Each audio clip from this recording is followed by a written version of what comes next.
Welcome to Telugu stories channel. నేను మీ బుజ్జి. స్టోరీలకెళ్ళిపోదాం. ఒకప్పుడు ఒక చిన్న గ్రామంలో రాము అనే పేద రైతు ఉండేవాడు. అతని దగ్గర కొంత భూమి ఉంది. ఎంత కష్టపడినా కానీ దాని ద్వారా వచ్చిన సంపాదన కుటుంబ పోషణకు సరిపోవడం లేదని గ్రహించి ఇంకా ఏదైనా చేయాలని అనుకున్నాడు మన రాము. ఒకరోజు అతను సమీపంలోని పట్టణంలో నివసించే ఒక తెలివైన వృద్ధుని సలహా తీసుకొని నిర్ణయించుకున్నాడు. వృద్ధుడు రాముని కథ విని ఆవును కొనమని సలహా ఇచ్చాడు. ఆవు పాలు ఇస్తుందని, పాలని బజారులో అమ్మి అదనంగా కొంత డబ్బు సంపాదించవచ్చని వృద్ధుడు చెప్పాడు.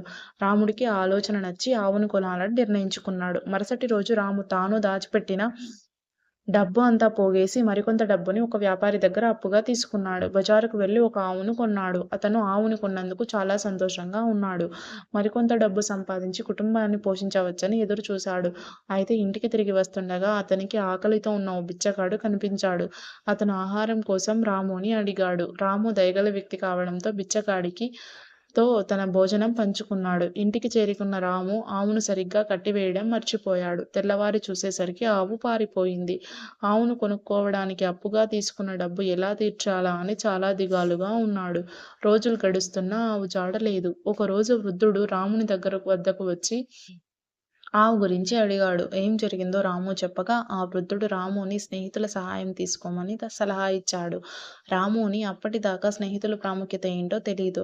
తన స్నేహితుల వద్దకు వెళ్లి తన సమస్యను వారితో పంచుకున్నాడు. అందరూ కలిసి అతనికి సహాయం చేయడానికి ముందుకు వచ్చారు. వారు ఆవు కోసం వెతికారు. కొద్ది రోజులు వెతికిన తరువాత చివరికి సమీపంలోని పొలంలో మేస్తున్న ఆవును గుర్తించారు. రాము చాలా సంతోషించాడు మరియు అతని స్నేహితులు సహాయం చేసినందుకు కృతజ్ఞతలు తెలిపాడు. అవసరమైన సమయాలలో మన స్నేహితులే మనకు ఆసరా. మన ఒక్కరి వలన కాని పని నలుగురితో కలిసి చేస్తే ఫలితం ఉంటుంది. మనం ఎల్లప్పుడూ మన స్నేహితులను ఆదరించాలని రాము గ్రహించాడు. నీతి: స్నేహితులు కలిగి ఉండడం అత్యంత విలువైన ఆస్తి. ఆపదలలో మన స్నేహితులే ముందుకొచ్చి ఆదుకుంటారు. మనం ఎల్లప్పుడూ మన స్నేహితులకి అండగా ఉండాలి మరియు వారి స్నేహానికి విలువనివ్వాలి. Thanks for watching it. Please subscribe my channel friends. Thank you.